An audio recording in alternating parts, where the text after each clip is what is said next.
Okay, so today we are going to work on the work together, and we are going to record transactions from the general journal. We're going to record them line by line into the individual general ledger accounts.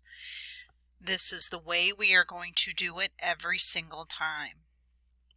If you look at your paperwork, you have everything dated. This is exactly the way that we would do it when we wrote it from the transactions and put it into the general journal. If this is your first time seeing a general ledger, you will see that everything has a title. The account is cash. All transactions that have to do with cash will be placed in this, recorded in this, and there is an account number. Everything also is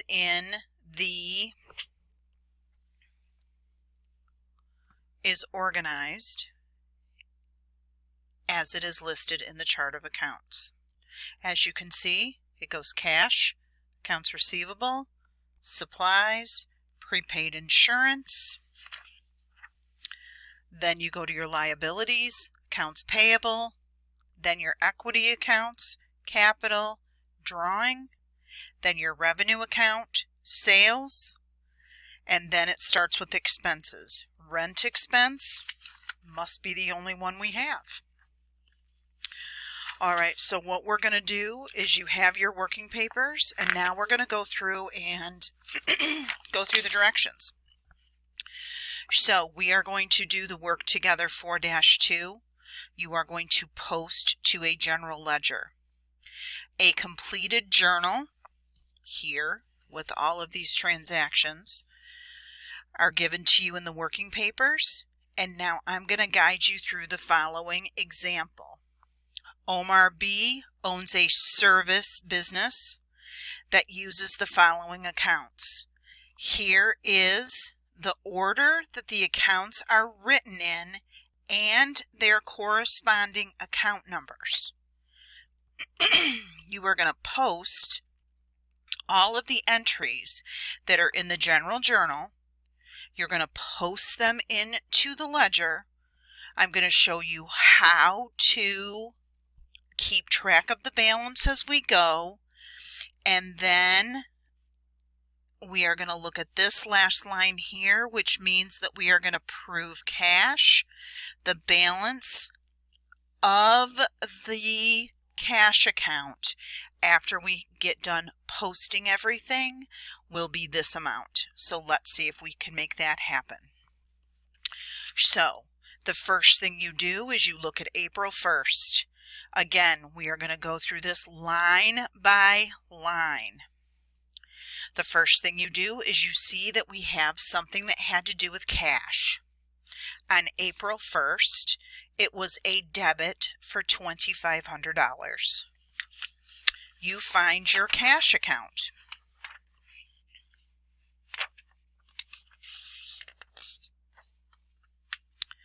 You see April 1st.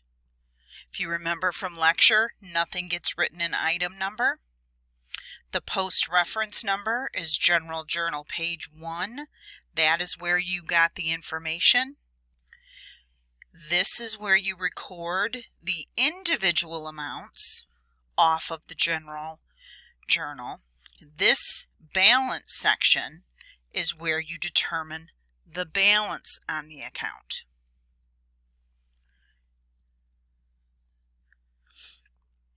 Since on April 1st, according to the general journal, we had a debit for cash, you will write date, and then you will write $2,500 in the debit column for the individual transaction.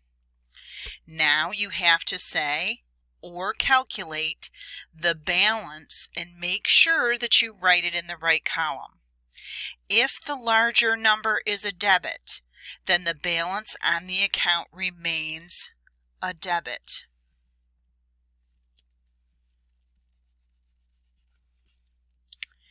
When you're writing this, $2,500. These are where you write the thousands. This is where you write the hundredths, tenths, and so on, just like math. So, since we wrote this in the cash account, then the minute you write it, you put in a post reference number, which is the account number of 110. This proves that you posted and recorded this information here. Now you go down to the next line. You do not, under any circumstances, and if I catch you doing it, we're gonna have a talk and an automatic 0 is going to be given. You have to do this in order of the general journal, not cash, cash, cash, cash. Something will get messed up. I promise you, this is the way it has to be done. Since we've done this one, now we find the Omar B. Capital account. It's not receivable, it's not supplies. Omar B. Capital. You are going to take this information, you are going to go April 1st. You are going to look at this. Omar B. Capital is a credit for $2,500. Remember, you write the individual amounts here. Since, now we do the balance. Since the credit is the larger number, credit gets written here. Account number 310. Account number 310, we're done. If you want to do what I do and put a check mark here to know where you are, that's fine. This is the accounting piece that is important. Again, General Journal page 1. This is where we got the information. Now, the next thing we do is we go down to the third. The third, we purchase prepaid insurance. You find your prepaid insurance account. April 3rd. Nothing is written in item number. Post reference, General Journal page 1.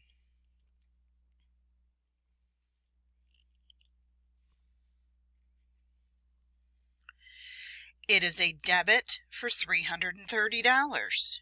Individual gets written here. Balance is done here. Since this is a debit for $330, that is the larger number. It gets recorded into the debit column. Account number 140, account number 140. We've done this one. Now we're going to move down to the next one. The next part of the transaction is, cash. Cash went out the door. So we're going to have to record that in the general ledger. So cash went out on the 3rd, April 3rd. You only have to write the 3rd. You don't write April every single time. So please don't do that. It'll be points taken off, just like in the general journal. On April 3rd, we had a credit for cash of the $330. Individual transactions get written here. April 3rd, move over, $330. Now, we know that this is a debit. Debit means that there is a positive amount of money in the cash account. A credit means that money was spent, right? Money's going out the door. So we have to figure out what the balance is now in the cash account. How much cash do we have? So we take $2,500, we subtract $330, and now we have $2,170 in the cash account. You go here, you write the 110 here. You're done with this one. Now you continue. You go on to the 4th. What happened on the 4th? Well, supplies is a debit, so supplies must have come in. So we find the supplies account. Supplies on April 4th. April 4th. Supplies is a credit or a debit, for 160. That means that 160 then gets moved over to the balance because that's what we bought in supplies and that's what we own, 160. For those of you that would drive crazy, which is me, 160. Remember, I put the dashes, those are the double zeros. It is totally up to you. Supplies, G1, General Journal, page 1, account number 130. We posted this one. Now we have to post how we paid for it. We paid for it by accounts payable, which means we're paying for it later. Go through your list of accounts. Find your accounts payable account. Accounts payable, ready supply. Accounts payable, ready supply. All right, April 4th. It is a credit for the 160. Since this is a credit, that means the balance has to be a credit.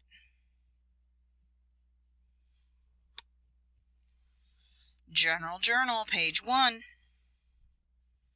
Accounts payable account number 210. Perfect. So far, so good. Now I'm going to bend the paper a little bit so I can keep going and you can see what I'm doing. All right, so on the 8th, it looks like cash came in because cash is a debit. Good, that means somebody paid their bill. All right, so we go to the cash account. We write the 8th.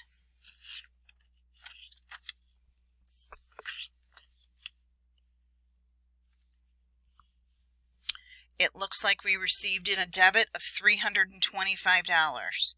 Write the 8th, carry your line over. This is a debit for $325. It gets written here.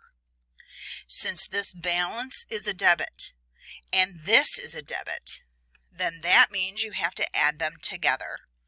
A debit plus a debit equals a debit. A credit plus a credit equals a credit. Although, if you have a debit and a credit, you will subtract them, and then whatever number is bigger decides whether it is a debit or a credit. So since this is a debit and a debit, and if you need to put this in your notes, do it, because this is something I'm going to refer to a lot. $2,170 plus the $325 we got in is $2,495. $2,495 gets written here as the debit. Now, how did we make that money? Well, according to this, the second part of the transaction is sales, which means we sold something. Something went out the door. Sales is always a credit, right? Always going out. So let's find the sales account, and we're going to have to record that in there. So if you look under the drawing account, you will see sales. You will write April 8th. Carry it over. Sales is a credit. Remember, this is where you write the individual. $325. Since this is a credit, then the balance must be a credit. $325. General Journal, page 1, 410. What is missing on my General Journal? Exactly. Did not write this in there. All right, so go back to your cash account. Good grief, I haven't been writing G1 in my cash account. Catch yourself up. Write your 110 here. From now on, you're going to get a point for everything you do, so it's important. All right, did that one, did that one. Now we're going to move on to the 9th. What happened on the 9th? Accounts receivable, Dan Carroll, for $122. That's the debit on the 9th. Go down to accounts receivable. April 9th. It is a debit for $122. This is, again, individual, balance, debit, 122. Until something else goes on here, and then that changes it here. G1, account number, 120. All right, what happened to the second part of the transaction? Well, accounts receivable means on account. Again, the second part must be sales. Go to your journal and find sales. Sales account on the 9th, write the 9th. It is a credit for $122. All right, credit balance here. There is a credit here. Do we add or subtract? Credit and a credit is a credit. So you are going to add it together. That means we have $447 total in sales. That is a positive balance because the normal balance of a sales account is a credit. Do not forget that. All right, G1 is where we got it. Sales account is 410. All right. Oh, now we're down to rent expense. All right. On the 12th, rent expense is the debit. Oh, good. Rent expense is right there. All right. April 12th. Rent expense is a debit. $260. Remember, here's your individual. This is where you keep your balance. Since this is the $260, we have a $260 balance in rent expense. General Journal, page 1, account number 510. We are done with this one. All right, how did we pay for it? We paid cash. Go back and find your cash account.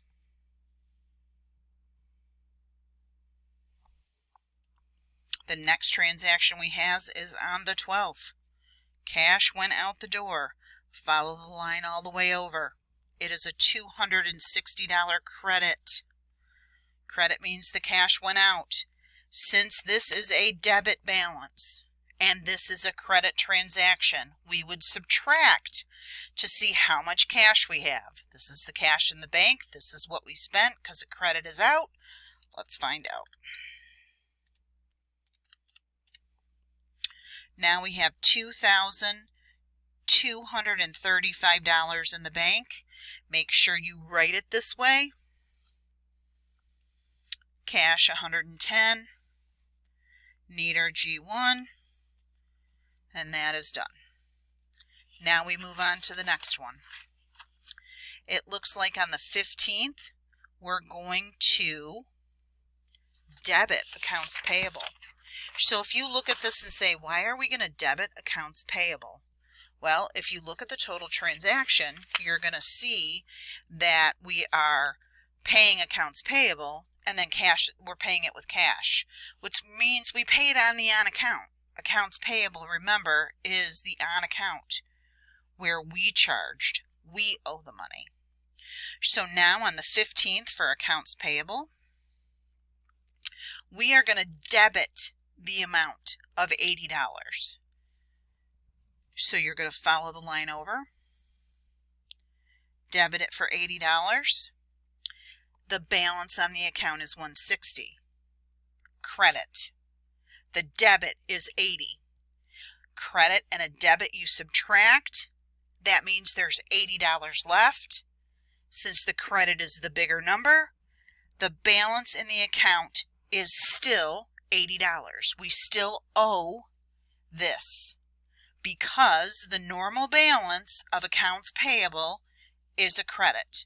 So this is a positive balance. So 210 because we posted it. G1, that's where we put it. I want to check that off so I can keep track of where I am. How did we pay for it? We paid cash. All right, so on the 15th, we're going to go back to the cash account. Underneath this, which looks like the 12, we're going to write 15. We spent $80. Go all the way across under the credit for the individual section, $80. This is a debit. This is a credit. Yes, you subtract them. Do $22.35 minus $80 because we spent it. Now we have $2,155. All right, G1, 110. All right, we have two more to do. On the 16th, oh, we got cash in. Oh, accounts receivable. All right, accounts receivable means the on account where they owed us, so Dan must have paid us some money. Awesome. All right, so on the 16th, cash came in of $65. Since this is a debit, we write it under the debit column. $65. Since this balance is a debit, this entry is a debit. We will add them together. $2,155 plus the $65 gives us $2,220. Beautiful. G1, we're still on page 1. Cash account, 110. Yes, we did it. Now we go to accounts receivable, Dan Carroll. Accounts receivable is directly under cash. On the 16th, we are going to credit it. Move over, $65. So we're going to take the 122 minus 65. Now Dan only owes us $57. This is a debit. This is a credit entry. You take this minus this to give you this. All right, account number 120, G1. All right, so now we're at the very final one where Omar withdrew $500. So we find his drawing account because that is the debit. Omar drawing.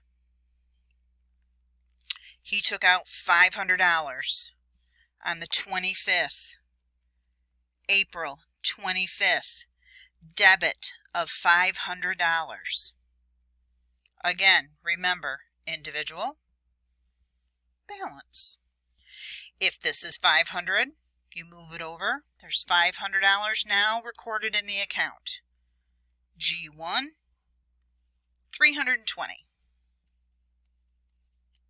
All right. Now, so we just did the drawing account. April 25th, G1, he took out $500. We show that he took out the $500. Now, we have to take it out of the cash account because the dude took cash. So now, we go back and we go, all right, on the 25th, he withdrew $500. Credit, individual, $500. Then you take the $2,220 minus the $500. And that gives you $1,720. That's how much cash is left at the end of the month. G1, 110. We're done. Now, how do you know you're right? This is the balance in the checkbook. $1,720.